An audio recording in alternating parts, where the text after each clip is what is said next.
Hello everyone, Luke Smith here, once again for another video. This is going to be Saturday's video, the 24th of October. It's about almost 10 to 10 in the PM. We're going to be doing another quickie article.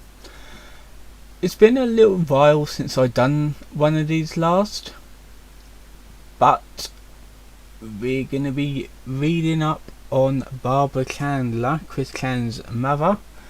I'm going to do other family members of his later down the line. Like I'm going to be doing another 2 of his family members next month, so be on the lookout for that. So let's just get started. Barbara Chandler. Let's see. Pro tip is this is my link. This article contains links which has been cut down by the internet lumberjacks, or okay, it's just saying that some links are not around anymore. So if you click them and they're not readable, then that means they don't exist anymore.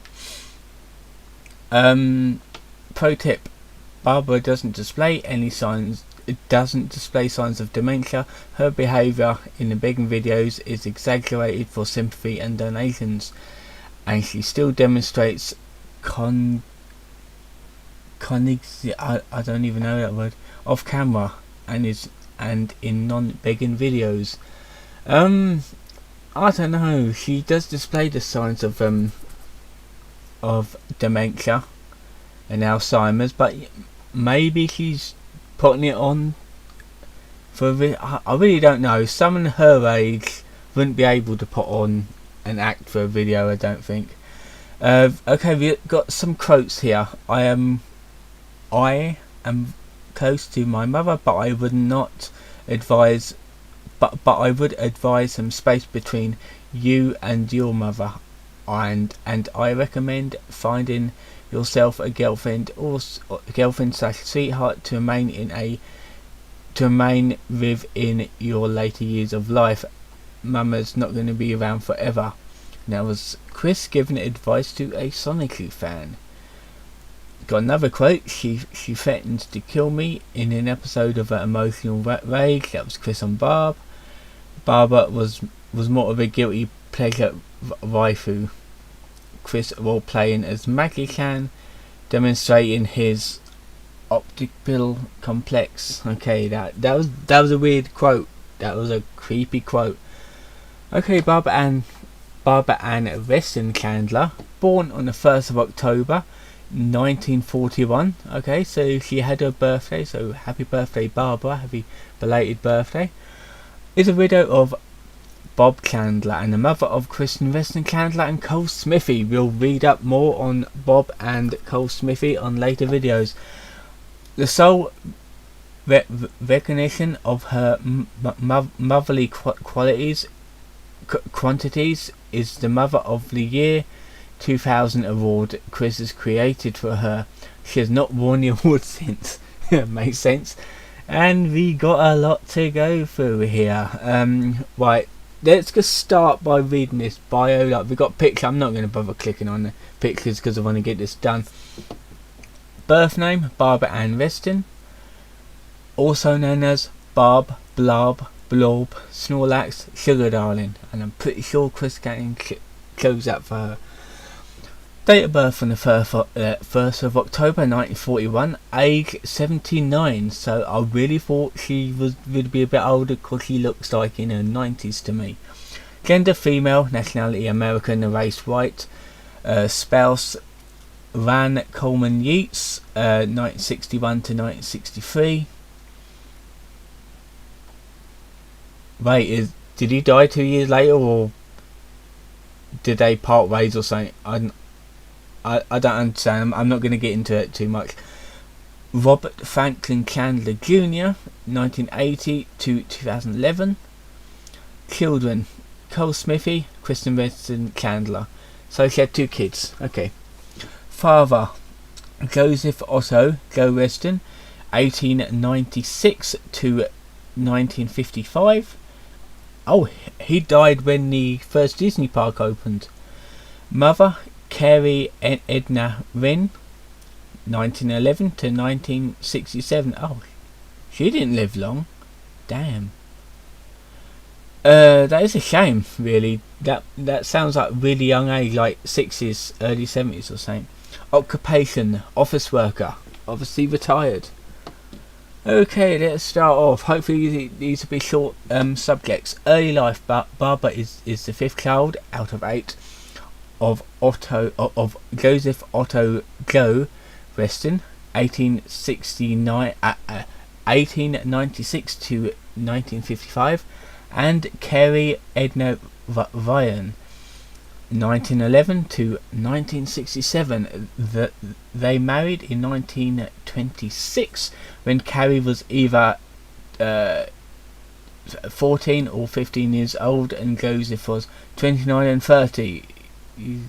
I'm not sure what the laws between paedophilia and child grooming and forced marriages or whatever, but being married at 14 and 15, yeah, that would not slide now. Not in this country. Anyway, it's probably in America, but America's fucked at the minute. Otto died in 1955, falling from an horse-drawn wagon. Barb's marital grandfather was an alcoholic moonshiner who carried out affairs and failed to provide even the most basic support for her mother's family. I don't know what it was like doing in early 90s, so times are hard, I suppose. I'm not quite sure. According to a Facebook status, Chris wrote on January 30th, 2012, Barbara lost her virginity at some point during her high school years. Why the fuck would you put that on Facebook? I have no idea. Why Chris knows this is anyone's guess. Keep it in a family, I suppose, isn't it? Bob grew up in Red Oak, Virginia, and graduated from Randolph Henry High School in Charlotte Courthouse, Virginia, in 1960. In 1960, while there, she was the treasurer of her school's chapter of the Future Homemakers of America, a member of the Randolph, it's not Rudolph, it's Randolph Henry Bus Patrol, a typist in a school yearbook, the Log, and a member of the Spanish Club. She was also a member of many other school organisations, suggesting that she was very involved in extracurricular activities while in high school. She was also known for her perfect attendance record from her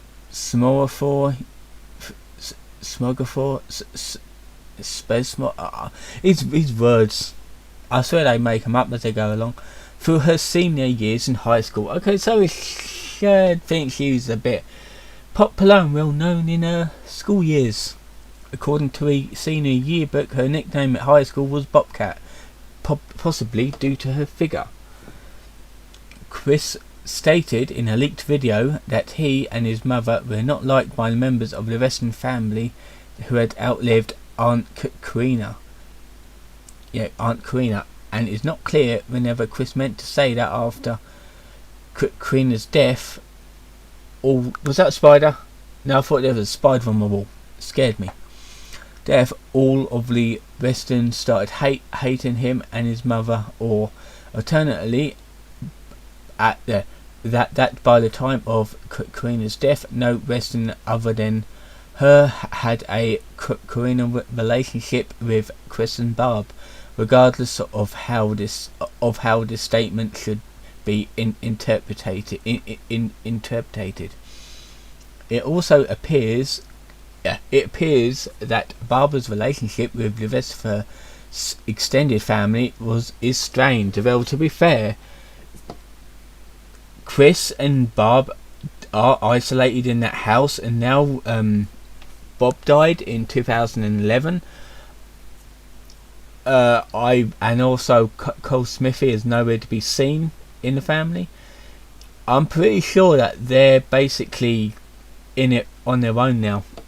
for the rest of their lives unless something happens. I'm not quite sure. Cole and his previous fathers. Barbara grew up and raised Cole's older brother. Raised Chris's older half brother, Cole, in Richmond, Virginia, near Virginia's Commonwealth University and West Avenue. Barbara gave birth to Cole in 1963. That would make him in his 50s-ish, early 60s, something like that. Yeah, like late 70s, more doubt. I'm no good at maths, so please forgive me. Throughout his life, Barbara has lied to Cole about his father because she is multi-purpose trash. I don't know what that phrase means again. Based on his experiences with his previous stepfathers, Cole thinks that Barb has a proclivity to isolate herself via screenous males, using the word screenous in this statement makes no sense, suggesting Cole tries to use big words to impress people. A family trait, perhaps. Jack Dale Smithy. Barb insists that Cole's father, Jack Dale Smithy, to whom he claimed she was married, but no records to support this.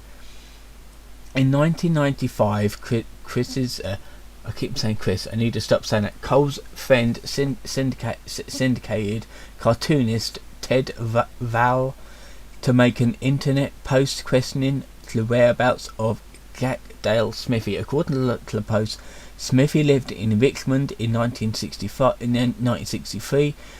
The time Cole was born, and was a merchant marine. He later worked as a trucker for pilot trucking in North Carolina, but had not been heard since 1964.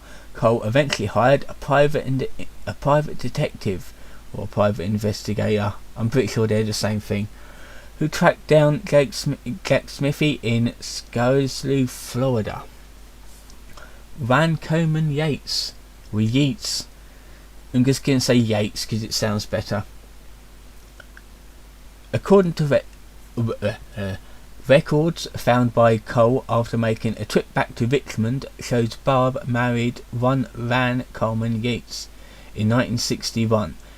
Yates was from South Hill, Virginia, and was involved at Wake Forest College as late as 1960. He was scheduled to graduate in 1961, the year he and Barb married. To further fuel Cole's rage, Yates would visit him and introduced as his friend of the family when he was a child. After Cole hired a private detective, Barbara hung up on him when he tried to call and ask about his father. Yates died on the 6th of June 2007 in South Hill. So he practically lived there all his life, almost. His obituary made no mention to Cole, and curiously none to Barb either. We're gonna go through these pictures in a minute. Also, like Barbara Rann's marriage license, Barbara Rann's divorce. We're not gonna bother with the licenses because complex writing, and I'm not gonna bother with all that stuff. Gary Harmon. Gary Harmon is Barbara's former lover and alleged sinister stepfathers to Cole Smithy, Chris's half brother. Barbara claims to have married Gary after her relationship with Jack Dale Smithy and Van Coleman Yates. Eventually, in the course of Cole's investigation into the family history, he was unable to find a marriage certificate. I've got another quote here. I grew up in an abusive household with Barbara and my former stepfather Gary, where physical and mental abuse and mental punishment ran gambit from bare-ass beatings to cold showers to bizarre scenarios acted out with glee by my two neurotic adults. Even at a very young age, I knew that they would abandon me. They were both irresponsible and incompetent parents who exposed me to traumas that I would rather not remember. And that was Cole on Barb and Kerry's parenting skills. In the article Saturday Night Special, Cole would further elaborate about his first stepfather. According to Cole, Gary was a professional magician who lived with Barbara in a second floor apartment adjacent to the campus of Virginia Commonwealth University in Richmond. Gary allegedly kept a gun in his nightstand drawer, which his stepson would play with. Yeah, keep that door locked. Please use a lock and key, or I don't think they had cloud safe locks back in them days, so use a key to lock it or nail it shut or something. Don't let a kid at it. And was out cheating on his wife when an intruder came into the apartment, leaving Barb to have to fire the gun to scare them off. The shot ricocheted and nearly killed Cole as a result. Jesus fucking Christ. Hitting the hair behind his head. God damn. Okay, marriage with Bob. Here we come to the kind of recent-ish stuff. Bob and Barbara met at a bar on a karaoke night. Barbara was there with friends and Bob was singing. I wonder what he sounded like. I do remember hearing a radio thingy he did, and it actually sounded really professional and good. Cole's friend Clark, who worked at the bar, vividly recalled them being drunken retards. According to Chris, Barbara being the pursuing, she chased him down the hall. They got married in 1980. God damn, she's a man grabber, alright. Fifth husband. According to Chris, Barbara had not had sex with Bob for at least 2 decades before his death. Oh, she wasn't that desperate then. Okay. They had been sleeping in separate rooms for the past few years. On September 1992, Chris and Bob moved to from Ruckersville to Chesterfield County. Barbara did not accompany them, but rather remained in Ruckersville. Chris claimed that their separation allowed Barbara to continue working at her job. Oh, that's why she stayed. Okay. I thought she was being selfish at first, but she wanted to keep her job for a while. Okay, understandable. Continuing working at a job with Virginia Power Union until retirement. She then, and that she still visited Bob and Chris on every weekend during the time that she lived separately from them. Okay, so she still met up with them. After going into retirement, when Chris was in his 8th grade in the early 1996, Barbara came to live with her husband and son in Chesterfield. While both Barbara and Bob retired, they resided with Chris in their Ruckersville home. It is difficult to ascertain what their relationship was like, but sources such as the tour of the house would suggest that Chris's parents neglected the family home and spent most of their time apart in separate areas of the house. Barbara became a widow on the 6th of September 2011 while Bob died. Rest in peace, Bob. Yeah, their old home was a state and their new home is a state, and I'm pretty sure she was a hoarder even in her early years, and to be fair, it always comes from the parents' side with certain habits, so I don't know if Barbara's parents was hoarders as well, but I'm not quite sure. Not a lot of information is out there about that sort of thing. Treatment of Chris. Abuse and manipulation. Here we go into the meat and taters. And he told me of Mum saying that she was going to pack up and leave the house. Then I ran downstairs, finding her on the couch. She was so miserable and sad. She talked about wanting to die. I don't even have to. You don't even have to change your clothes. You can just bury me with what I have on. That's the same mindset I have over this entire year. I was so sad and crying and so sorry for the way I misbehaved. We hugged and made up a bit. An example of Barb's manipulation. Okay, let's get into this bit. It seems to be a long one. Googly. Barb had a long history of abusing or manipulating her children. Yep, I did hear that she was a bit of a bitch back in the day. For example, she often used threats of suicide and to guilt Chris into obeying her whims, while Bob and frog in my throat.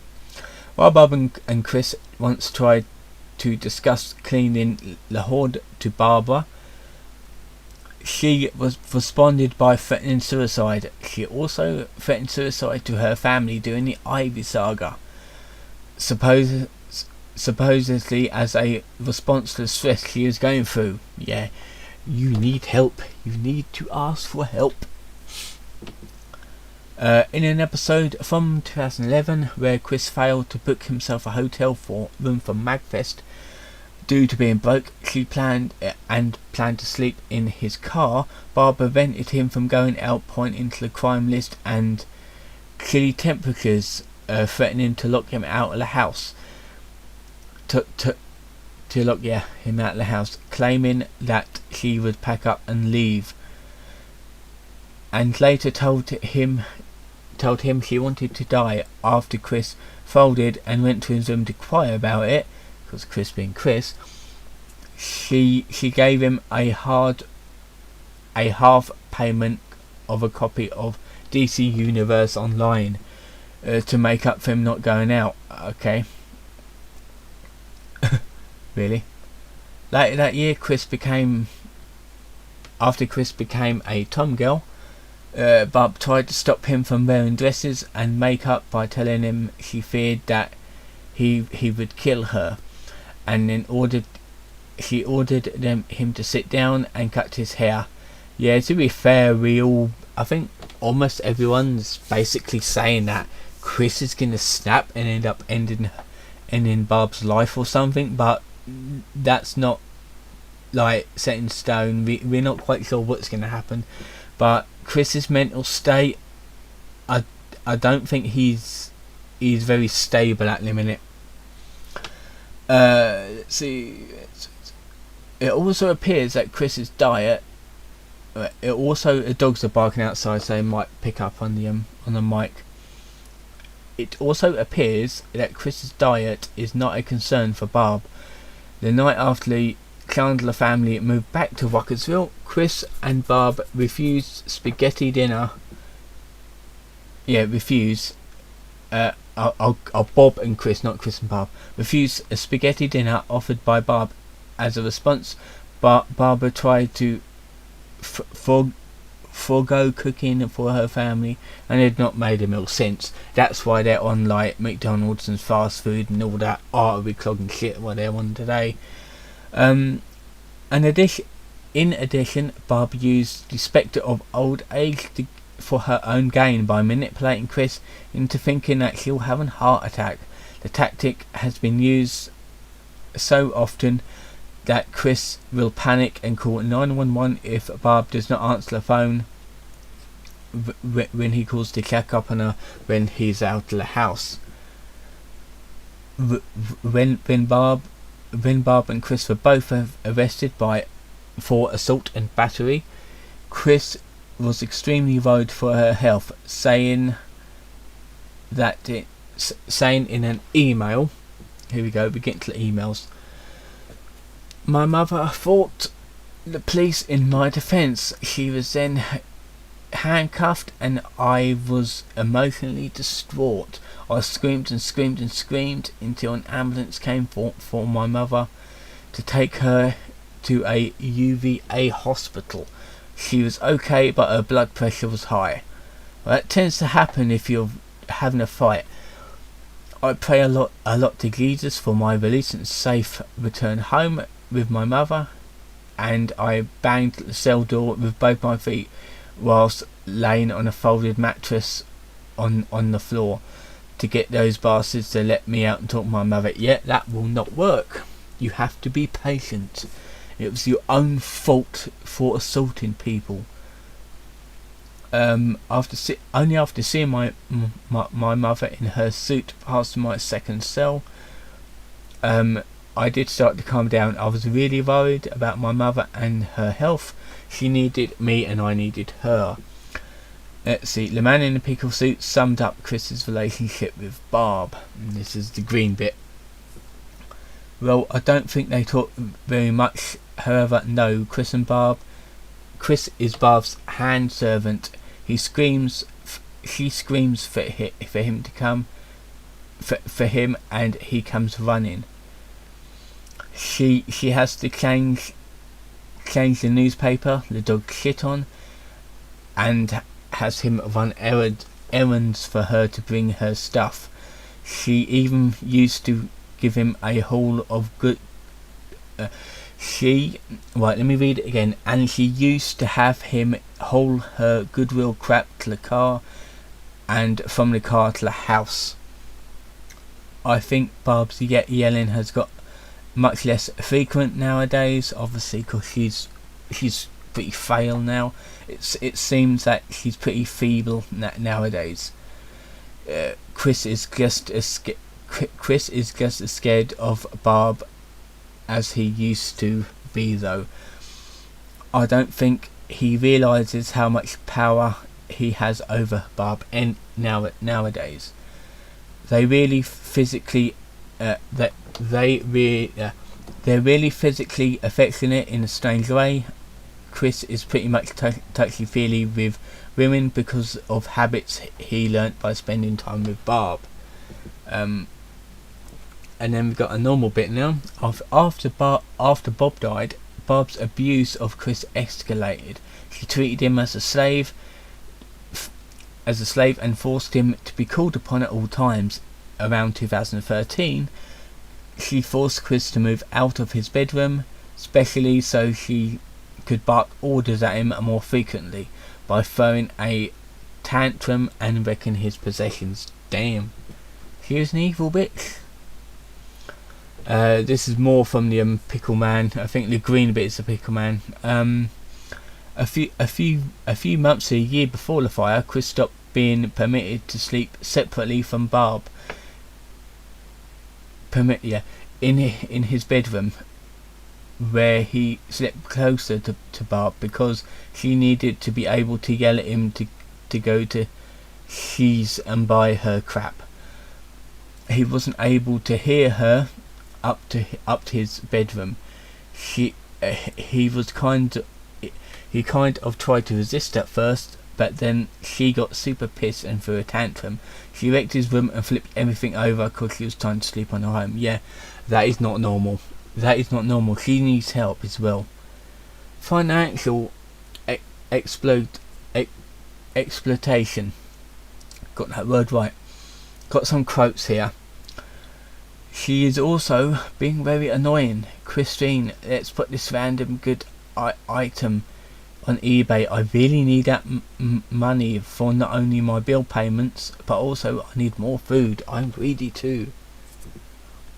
Oh, you sold something of yours? I want $50 from that. She is consistently pestering and bugging me. Nowadays, nearly every time she comes downstairs to talk and kill, my impulse, subconsciously feeling of her presence is cringe, and oh no, she's gonna bug me again, and the finances again. And that was Chris. Yeah, but then my mum is pretty jealous of me loving another woman more than her. Now it's Chris just describing his Oedipus complex. And that was pampering. We're on to pampering now. Yes, dear, Chris addressing Barbara. Oh god, that's fucking cringy. Imagine if I said that to Mum, she'd fucking slap me one. And we got some more pictures here. I'm gonna go for it and get the pictures later on. This is pampering. Here we go. Oh god, next subject. Ugh. According to Cole, Bob and Barbara. According to Cole, Bob and Barbara left Chris alone every day for years with their abusive babysitter, while going out drinking, effectively ignoring the manifestation of the earliest symptoms of autism. After Chris's initial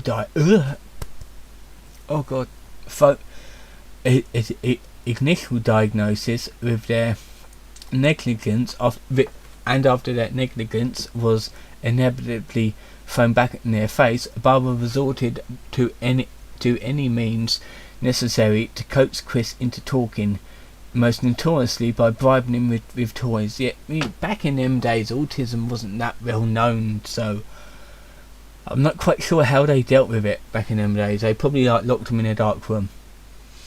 While both Chris's parents are largely responsible for his current state, that is true. Bob is more often than not being the most active in protecting Chris from recognising any failure or shortcomings on his part, doing anything from being his sole commission with Cutco to being to going on his date with his senior prom to his senior prom. The pattern of accountability continues even into Chris's adult years.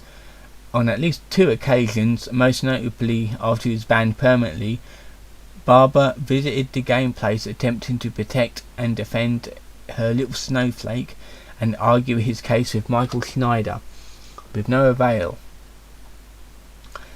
At first, evident by the game place / 4chan picture incident, she was extremely paranoid regarding Chris's online misadventures, likely because she feared that he'll get arrested and go to prison, given some of the violent states of his videos and Chris's track record. Yeah, trust me, this is why he's never getting a job, because over in America they will look for your entire history, even online and Facebook and social medias. Okay, she is probably not too far from the truth. She may also where are we? I'm going to put the mouse down here. Okay. She may also suspect that Chris is a paedophile, as she thought it was possible that he may have fallen for to catch a predator-esque sting operation during the Julie fiasco. She even seemed to suspect that Megan Schroeder, one of the few women Chris was known who not to go out and troll him, is partially responsible for the prosecution he had endured over the years. She does her part to keep his activities under control by acting as Chris's personal concierge, as seen when she interrogated Ivy for half an hour before letting her speak to Chris. Yeah, to be fair, I kind of don't think Chris is a paedophile. I just think that he can't control his own actions and he needs help trying to control his own actions, because him at the minute, and I need to do a separate video on how I feel about Chris Chan, he's not very stable. Like I said before, he doesn't know what he's doing half the time. Chris constantly babies Barbara constantly babies Chris and tells him how handsome he is. No, he is not. She also told Chris that the reason he often blanks out or gets confused is not a absent-minded, slothful buffoon. That he is a creative genius and is simply overrun by having so many creative ideas. Yeah, and that is not true. However, it seems that Barb has her limits. Like Bob, she was ashamed of Chris's effeminate escapades, claiming that she did not raise a daughter and that Tom girl is not a thing. It is true. Tomboy is a thing, but Tom girl I don't think exists. She tried and failed to get Chris to stop wearing a bra and panties, even offering to pay him to stop. Now here we go, we're getting to interesting shit. Spooning. I myself did have dreams of sex with my mother, and that was one result of Bob's parenting choices, as explained by Chris in August 2016, and that is the most creepiest thing I've ever heard. To cap off their relationship, Chris revealed in a private conversation with multiple people that Barb has spooned with him. Jesus Christ. From Alpha Spatchcock on Chris sleeping with his mother. Here we go, some more emails. Story time, kids. Now most of us are aware of the fire. How Barb and Bob were displaced for some time while the house was being renovated. You know how Chris was all whiny about his Legos, right? Getting some melted, shit like that. Well, he kinda left out that his own bed was ruined, and given it had years of some of this wording, oh god, years of grease soaked into it because not bathing, so chic in the eyes. So when they got back home, Chris didn't have a bed anymore. So he was sharing it with Barb instead. This came with the horrifying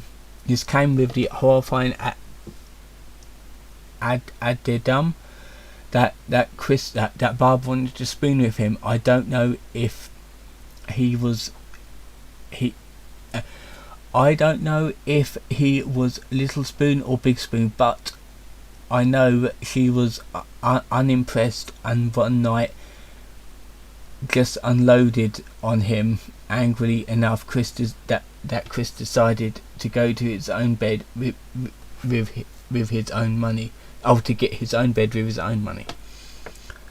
So it goes without saying from the time that from the time Chris and Barb got back home until he got that grand, he was sleeping in the same bed with his mother. And in August 2016, the man in the pickle suit observed Chris and Barb in public doing a court hearing. So here's the pickle suits email thing. Barb and Chris were too physically intimate. It's one thing to describe their creepy relationship, it is another thing to watch it in real life. They hold hands, and Chris is always putting his arm around her and rubbing her shoulder sexually. That shit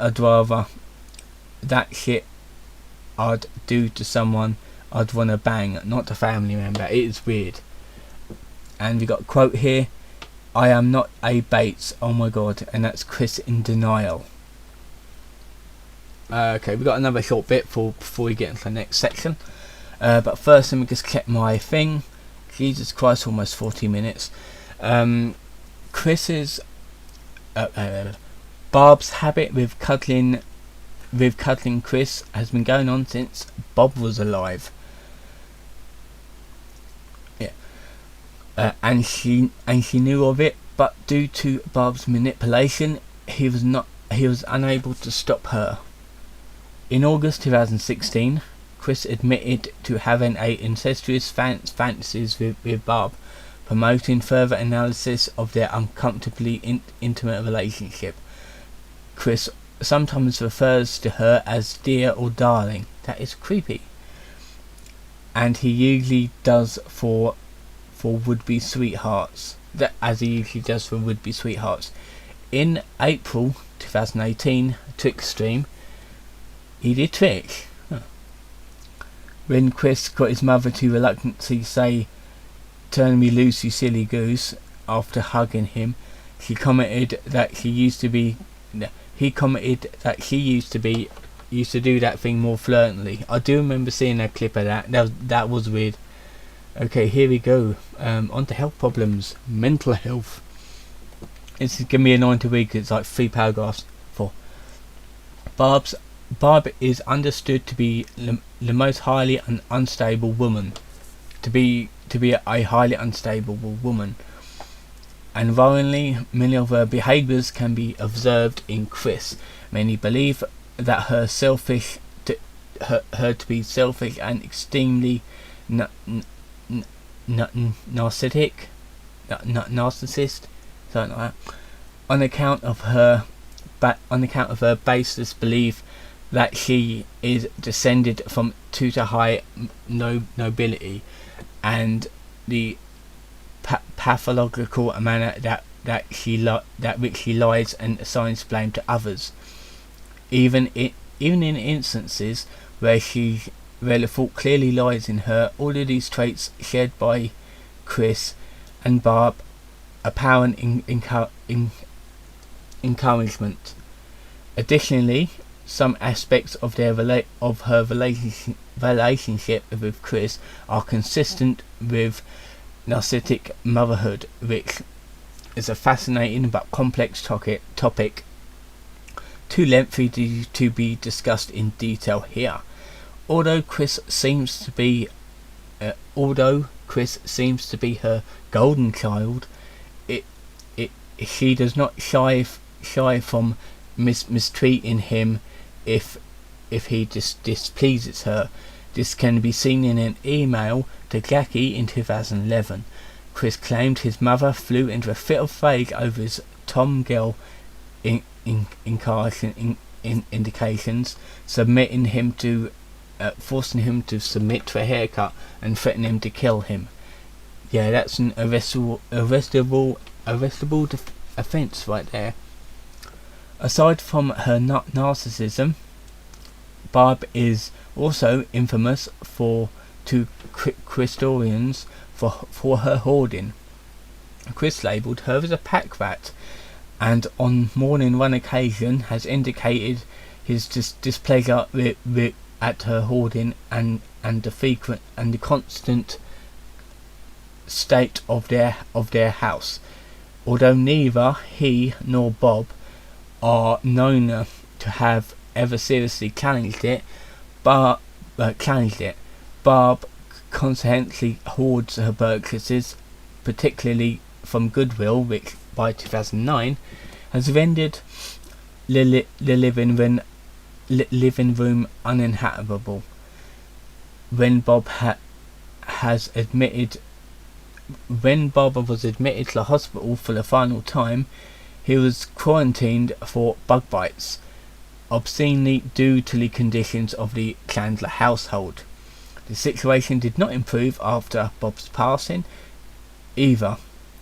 A second house tour made by Chris in 2013 revealed that Barb's hoarding has gotten severe enough to render entire rooms completely inaccessible, with rooms literally full of stuff within inches from the ceiling, and others reduced to crevices carved into walls of junk. Jesus Christ, burn that house to the ground again.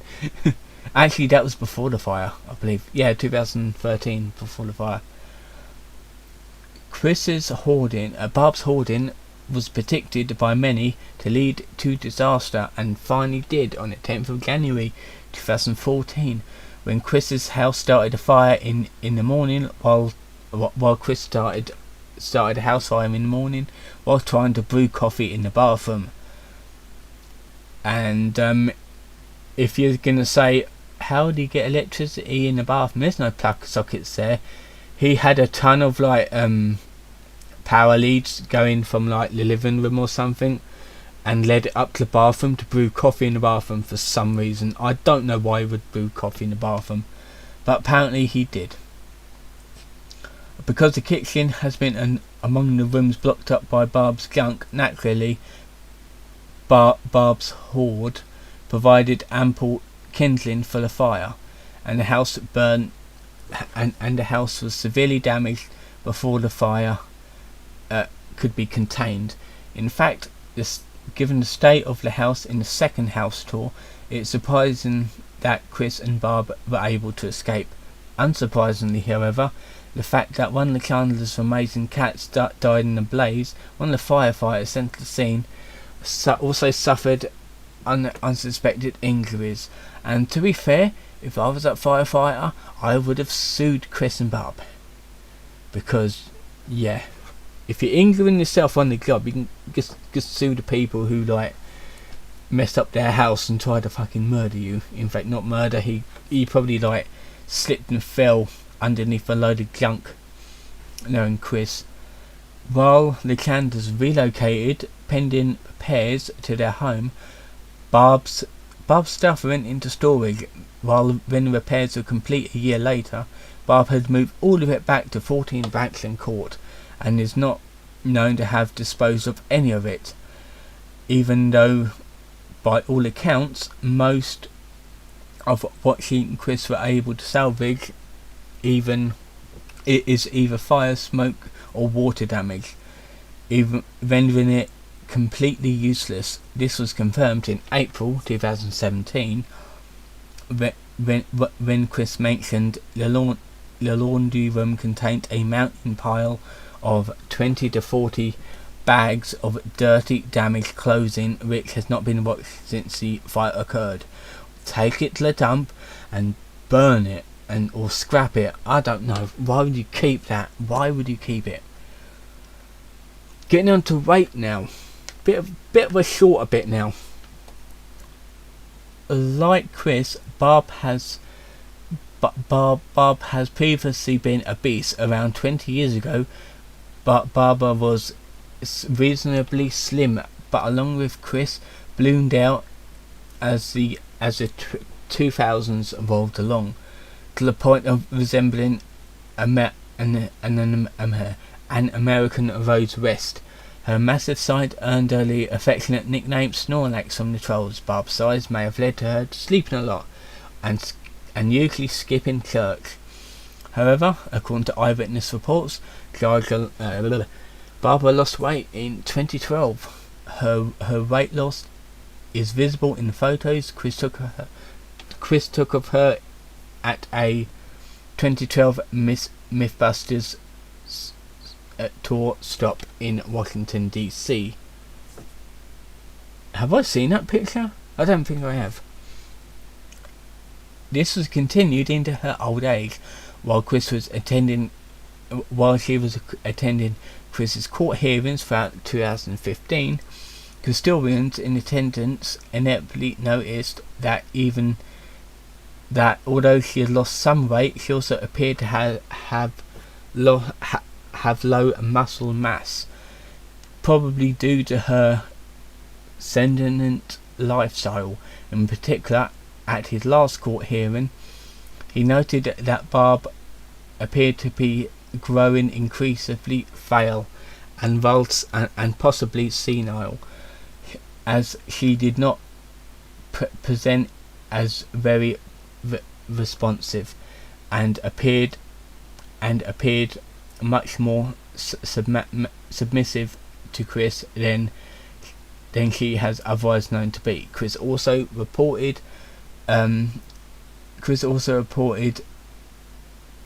got short with her due to poor hearing. In 2018, Chris decided to cash in on the Snorlax joke, claiming that his mother found it funny. He listed a Snorlax plush for sale on eBay for $200. He's got a quote here. "Hey everyone, those in the meme know the times when my mother used to be large, lazy, and everyone called her Snorlax. Well, Barbara likes the goat too, and can laugh it off. As she is doing a lot better nowadays. No, she's getting worse. So one time only, she is signed a Snorlax plush, and you can own it at a 20% off, at a 20% more awesome collectible. You've just devalued that plush by biting on it. A personal certificate or letter of authenticity will be included. Thank you. And let's see, we got some short ones now, and this is going to be a long video. It's going to be annoying to render. Holy buttocks! In a tweet to Cole on June 29, 2013, Chris told him that she ought to be over there putting that ought to be over there putting bandages on their mother's holy buttocks. He was not clear exactly on what sort of problem this referred to, though it hardly sounds pleasant. On October 14, 2013, Chris on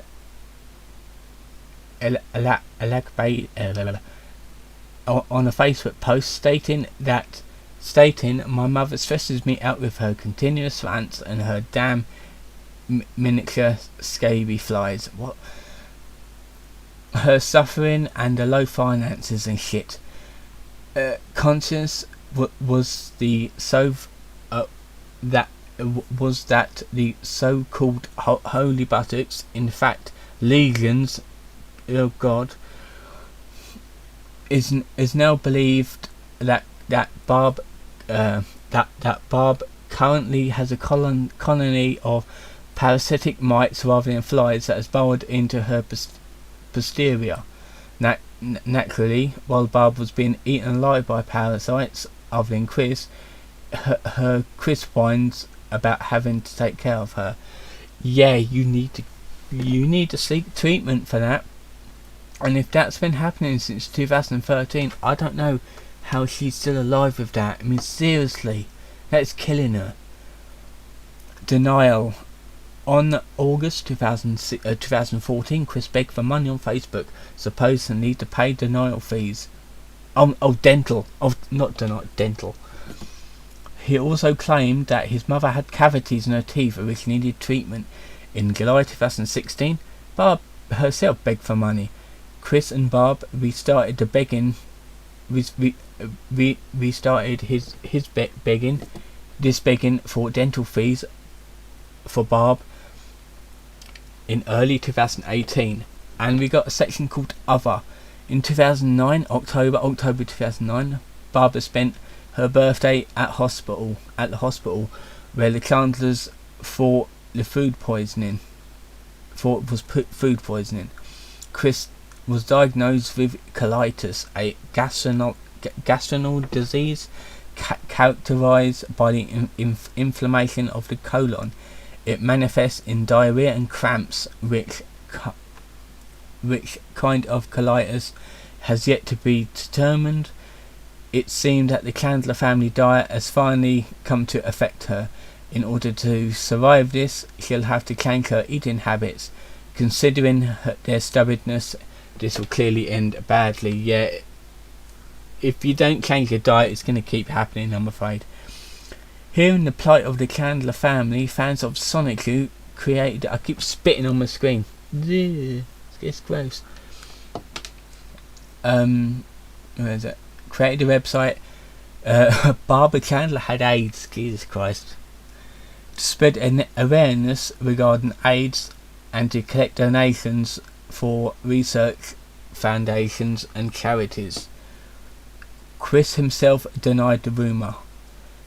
On the 23rd of August 2013, Chris revealed that Barbara has been afflicted with breast cancer but managed to survive. Yeah, I think that was like in the 90s or something, like early 2000s that was. She did not give details he did not give details when she was when was she diagnosed with the ailment, and what stage was it, or what kind of treatment Barb received. Here we go. Also, GIF. This might bother some people, so I'm gonna try and ignore it, even though my eyes are warping to that GIF for some reason. Aging. They treat. Actually, you know what I'm gonna do? I'm gonna scroll up here like that, so I don't have to look at it. That they treat you so badly in there. She would never want me to put her in a home. I would never do that. And that's not me stuttering, that's how the quote is. Chris in August 2014. In November 2015, Family Guy, Family Needs to Appreciate Family, was uploaded to YouTube. This video was a plea for Cole Smithy, David Alan Chandler. I think David Alan Chandler was a doctor, I believe, and Carol Suzanne Chandler, and I think they're all kids from Bob's previous marriages, I believe, to visit Barb before her time runs out, even though the latter two were not Barb's prodigy. On July 13th of July 2016, Barb unexpectedly starred in one of Chris's e-begging videos. In the minute long video, she slowly speaks and almost inaudibly, hardly moving or blinking for the entirety of the video. While some has voiced concerns that this may be an early sign of dementia, which I'm pretty sure it is, that is just as likely that Barb, being a manipulative narcissist, was putting it on as an act for money. She has since reappeared in numerous other e-begging videos from Chris, including multiple in August 2018. Her appearance is frail and quite frazzled, and her sentences are often punctuated with tons of ums and ahs. Okay, unfortunately you're gonna have to see this, which may strain people's eyes. In August 2016, Anna McLaren posted a video on Facebook of herself and Barb together. In it, Barb appears to have aged significantly since her last appearance in the Donations Further Requested Please video. In November 2016, Barb escaped injury when she slipped and fell. Chris has been increasingly tasked with helping Barb around the house in her elderly age. He stated in April 2017 that he was giving classes. Barb is seen in a minor update handouts begging video in which Chris demands money because Barb's drinks costly meal replacement shakes, and that cannot be good for you. You can't just replace your meal with milkshakes. Possibly referring to drink as much as ensure. Okay, so we got legal problems. A short one. I really want this to be over. This is going to be a rendering hell. Legal problems. On the 28th of October 2011, Chris and Barb were caught in an incident in the game place. Chris was and were eventually arrested with several serious charges, with Barb including a felony assault and failure to stop. The two were later released on bail.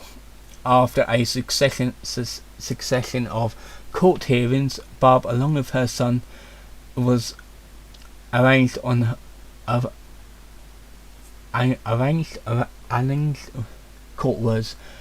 felony charges on the 10th of July 2012. She was sentenced to community service and was put under 2-year probation. She was as well as been ordered to pay Michael Schneider's medical bills. When informed of the latter fact during the trial, Chris explained that his mother a retired obese 70-year-old woman would take care of Clark's for him. No one was particularly surprised at that revelation.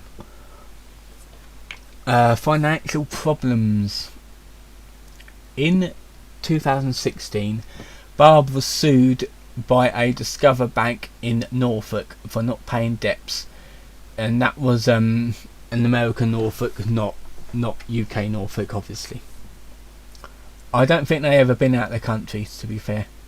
This came to light in March 14, 2016, when a sharp-eyed quickies noticed that she had a hearing on March 16th.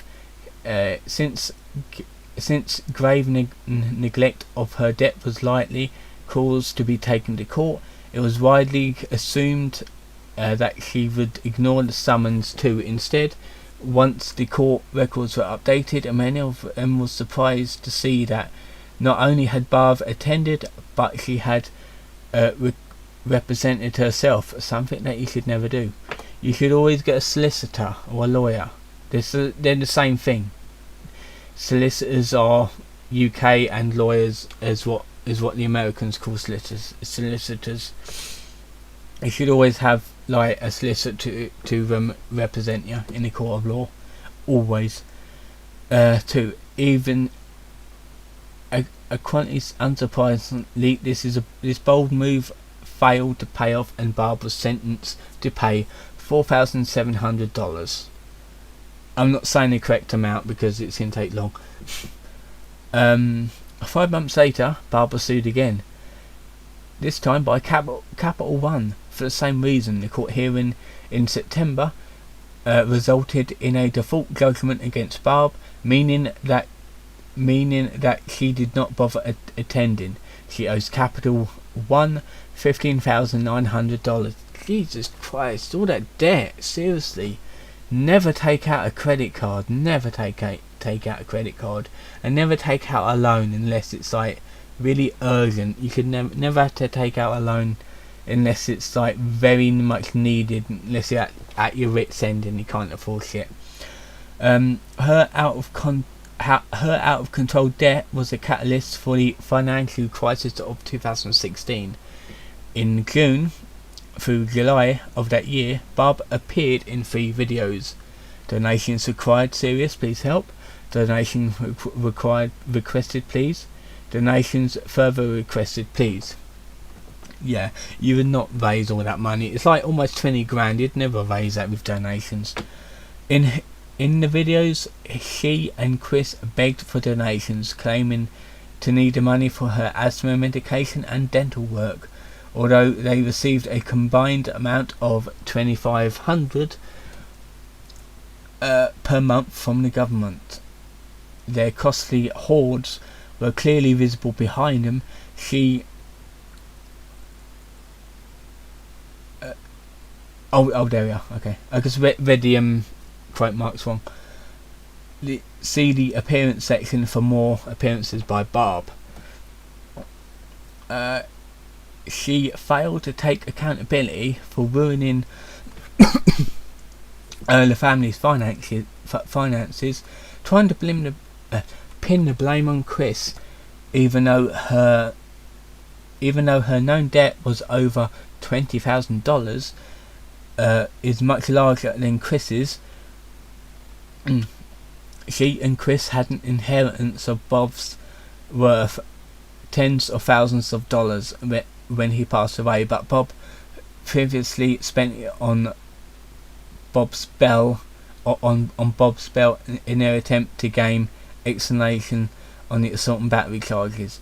In summer 2018, she joined forces with Chris in selling stuff on eBay, including the items from her hoard and her autographs, which some fans bought. Yeah. If someone leaves you a ton of money, don't raise it on court charges. It's your own fault you were taken to court anyway for the problems you caused with assault and all that shit. It was your own fault anyway, so pay it off your own back. Don't use someone else's money to pay it off. That money could have been used for important things like your dental work or your health. and like trying to get out of debt, that sort of thing. We got some appearances in Sonic-Ku. In Sonic-Ku number 0, Barb makes a brief appearance in the classic Sonic-Ku strips. In Sonic-Ku 9, the male dating education students were given Barbara dolls to talk to. In the 2015 revisions to Sonic-Ku 10, Chris wrote out Blanca's character and replaced her with his mother. According to the Wikipedia, Sandy, Rose-Ku and Sonic-Ku and Sonic-Ku's children and Rose-Ku's children go to an Western elementary school. It is unknown whenever or not Sonic-Ku and Rose-Ku's children still go to that school after their evolution. In Sonic-Ku 11, Barb was photoshopped into a family photo alongside Chris, Bob and various Kus.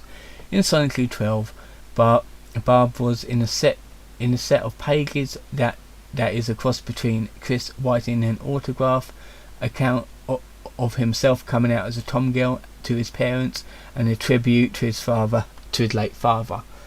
Due to Chris's optical complex, Barb is depicted as much more youthful than Bob, even though she's nearly 70 at the time.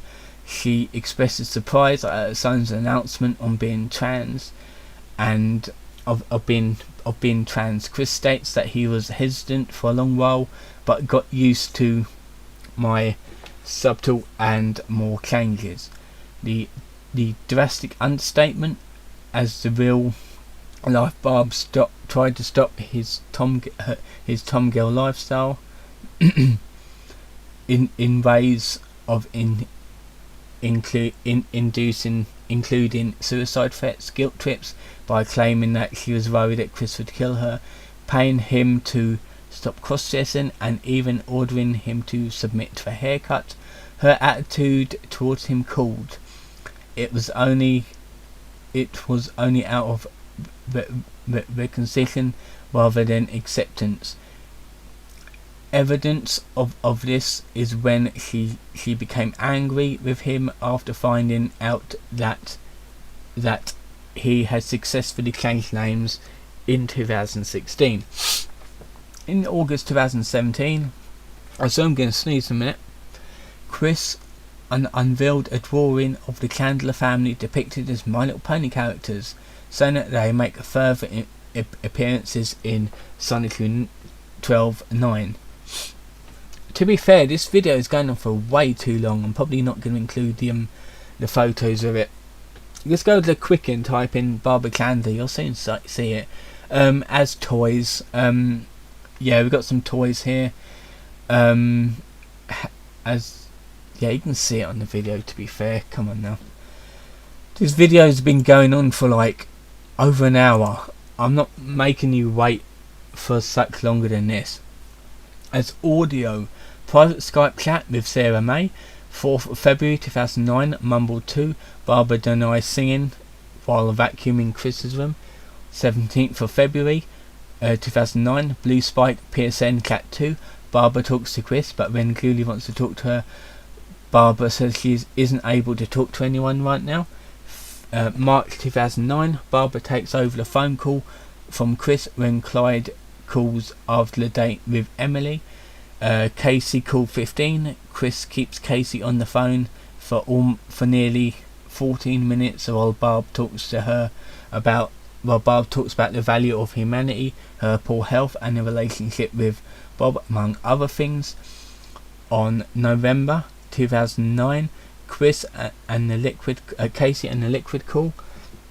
Barbara tells Chris to just hang up on that bitch. 10th of August 2010, Matthew Noble call. Barbara claims that Megan lied to Chris and abruptly hangs up mid-sentence. Although the call can be heard, she can be heard denying that she and Bob are in the slightest bit in the wrong, At one point she complains about the time Michael Schneider kicked her and Chris out of the game place following Chris's final ban from the store. And prank calls, Barbara yells in the background and foreground of several prank calls. We've got some videos here, looks like the last bit. Barbara has appeared in several videos off camera in the Kristen Besson Chandler interview, and on camera for the first time in your always pretty 2-decade-old videos. These were leaked in December 2014, showing the Chandlers celebrating Christmas. Another video of her was recorded by a troll as she and Chris left the court hearing in February 2015. She has most frequently appeared during the financial crisis. 2 more videos were released in June 2016, showing Chris begging for donations to buy asthma pills for Barbara. Barbara is practically shown dead in both of these. Jesus Christ. Both of these videos, so God knows what will happen to her, what will happen in the near future. This one here. In a video released on the 13th of July 2016, Barbara joins her son in shamelessly e-begging, her voice tired and hoarse. Mouth agape, she stares directly into the camera like a deer caught in headlights. She resumed begging in a video from April 2017, in which she wears a $400 gold necklace while asking Chris's audience to give him $1,000 in exchange for his old stamp album. She appeared in a live stream, C-Log C-Log number, I'm not going to say that. She walked in while Chris was recording. After more uploads from Chris, Barb starred in another begging video uploaded on 24th of May 2017, titled "We Said Donations No Less Than $100 US." Chris removed the, I think this is like, is it $100? Yeah, there's a space in there, so I'm going to say 100. It might be 1,000, I don't know. Chris removed the video the next day after people threatened to report him for elder abuse. I don't know why they didn't report him for elder abuse, because they should have done. After the last failed attempt of getting donations, Barb and Chris engaged in yet another begging video on the 16th of June 2017, titled "We Need Immediate Funds, Please." Ironically, she wore the $400 golden necklace and a pearl necklace. She could have sold them, to be fair. After a month has passed without any appearances from Barb, Chris was getting amounts of funds from his Patreon account. With Chris getting decent amounts of funds with Patreon account, there no longer seemed to be a desire to beg. On the 14th of July 2017, she makes a small voice cameo in a Soda and Pichincho Cindy response, screaming at him for not closing the front door. She also comments in a Soda Eclipse vlogs, asking Chris if he's ready to go back inside after the eclipse ends. Bob's first appearance on video was in 2018. Was in a selling vintage comic books, Cole Smithy comics books. Why the hell are you selling your brother's stuff without his permission?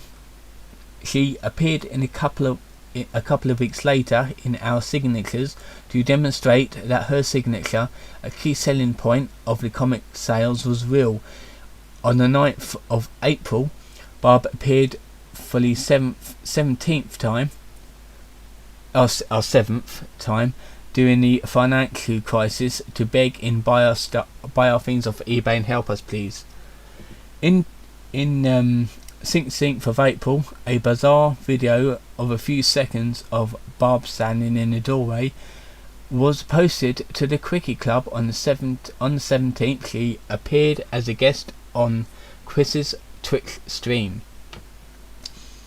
On the 8th of May, Barb appeared in We Need Money for Mortgage Now Please. 2 days later, she appeared in paid video shoutouts to the school shooters Nicholas Cruz and Adam Lancer. That is because Chris is a fucking idiot. He doesn't realise the how bad real life problems was back then, and doesn't realise now. Hell, he even thinks this recent pandemic is a sign of the merge, I believe. So he is a complete nutcase. She watched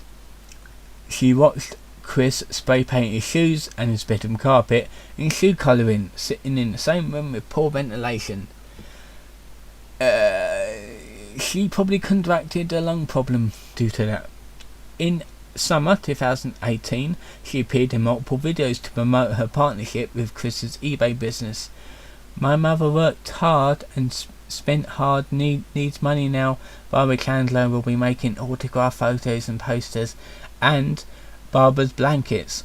She then begged for her car payment money in Mother Needs a Car Payment. Barb confirms she isn't dead in the next appearance. A rare non-begging video.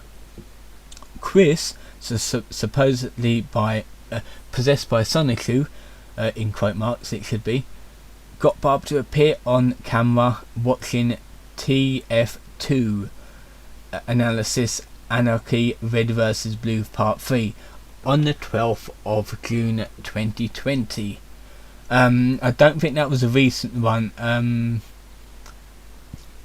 There was a more recent one for that, which was a birthday video stuff. Look at all this. Jesus Christ. Okay, right. I'll tell you what I'm going to do. An hour 17.